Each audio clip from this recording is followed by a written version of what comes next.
दोस्तों, क्या होगा अगर एक फाइटर जेट सिर्फ खुद दुश्मन से न लड़े बल्कि आसमान में उड़ रहे कई एआई ड्रोन को भी एक साथ कमांड करे?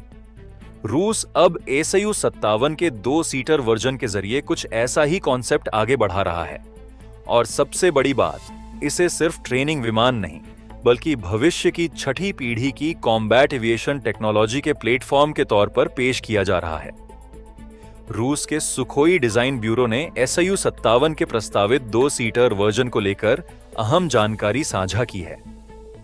रिपोर्ट के मुताबिक इस विमान को SU-57D के नाम से पहचाना जा रहा है और इसने 19 मई को अपनी पहली उड़ान भरी थी।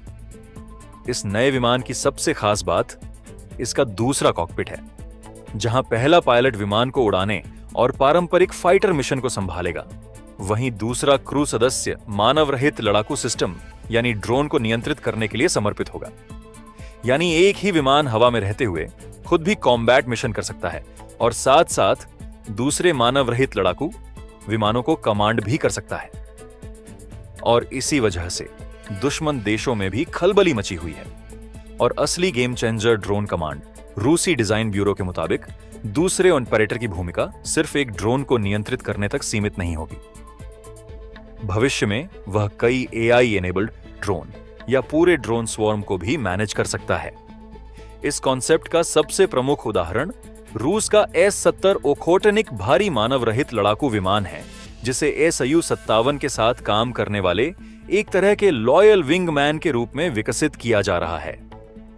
ओखोटनिक का उद्देश्य SU-57 जैसे फाइटर के साथ मिलकर काम करना और अपनी स्टील्थ तथा हथियार क्षमता के जरिए मिशन की ताकत बढ़ाना है। AI की बढ़ती भूमिका यहां कहानी सिर्फ ड्रोन कंट्रोल तक खत्म नहीं होती।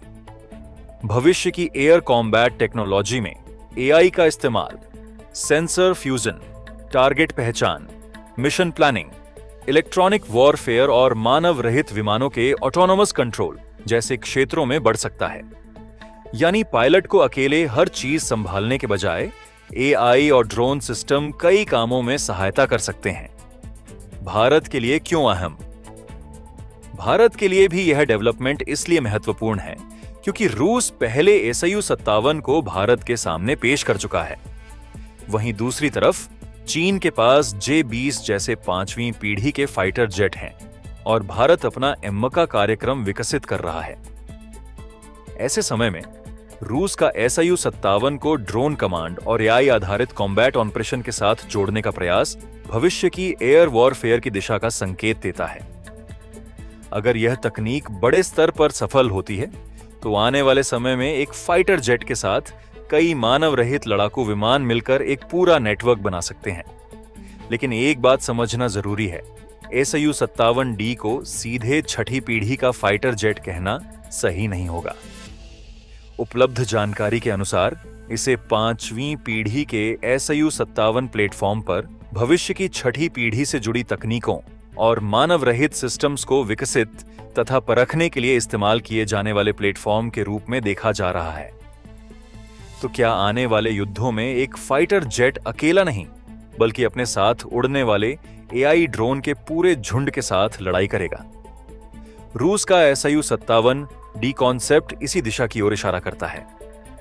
अब देखना होगा कि रूस इस तकनीक को कितनी तेजी से ऑपरेशनल क्षमता में बदल पाता है और भारत का एम का प्रोग्राम भविष्य में मानव युक्त और मानव रहित सिस्टम्स के साथ किस तरह आगे बढ़ता है।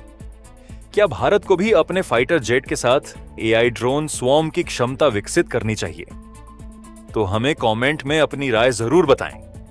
अगर आपको यह जानकारी पसंद आई हो तो वीडियो को लाइक करें, शेयर करें और ऐसे ही डिफेंस न्यूज के लिए अभी हमारे चैनल को सब्सक्राइब जरूर कर लीजिए। मिलते हैं अगली बड़ी रक्षा खबर के साथ। जय हिंद।